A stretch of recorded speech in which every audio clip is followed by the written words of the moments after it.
एवं बोझी पुनर्वास recording studio टेकाली।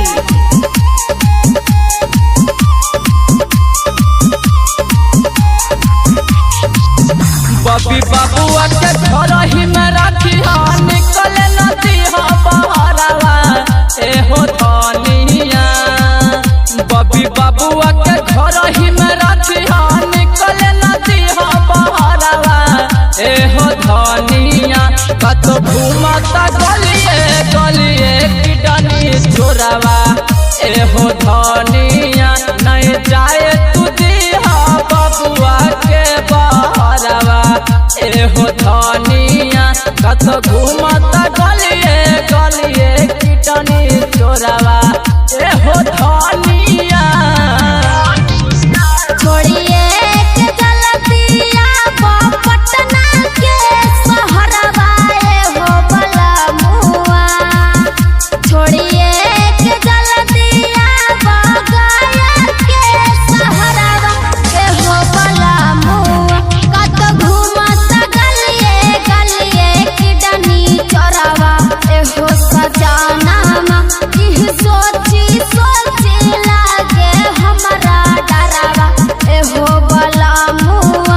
कत घूमता गलिए गलिए किडनी चोरवा।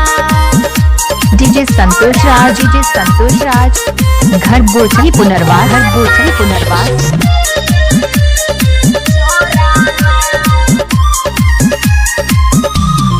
ये हो धनी साधु के भेष में आई तो तोहरा मन खुशलाई तो ना कि मांगतो खाना पीना बबुआ के उठाई ले जाई तो ना।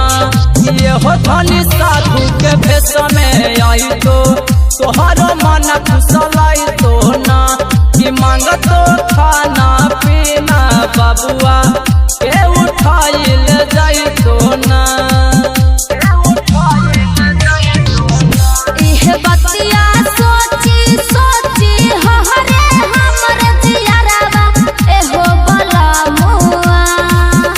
इह बतिया सोची सोची हरे हमर जियरवा एहो बलमुआ। कत घूमता गलिए गलिए किडनी चोरवा एहो सजनामा। इह सोची सोची लागे हमरा डरवा एहो बलमुआ। कत घूमता गलिए गलिए किडनी चोरवा। डीजे संतोष राज घर बोझी पुनर्वास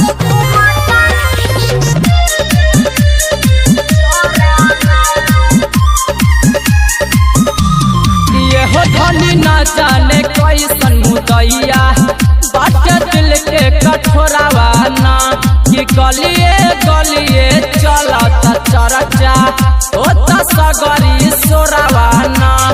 ये हो धनी ना जाने कैसन मुदैया बाटे दिल के कठोरावा ना कि गलिए गलिए बाटे चर्चा होता सगरी सोरावा ना। पंडे माँ सताना का जलवा करे पर चरवा एहो बलमुआ। पंडे माँ सताना सिद्धनाथ कर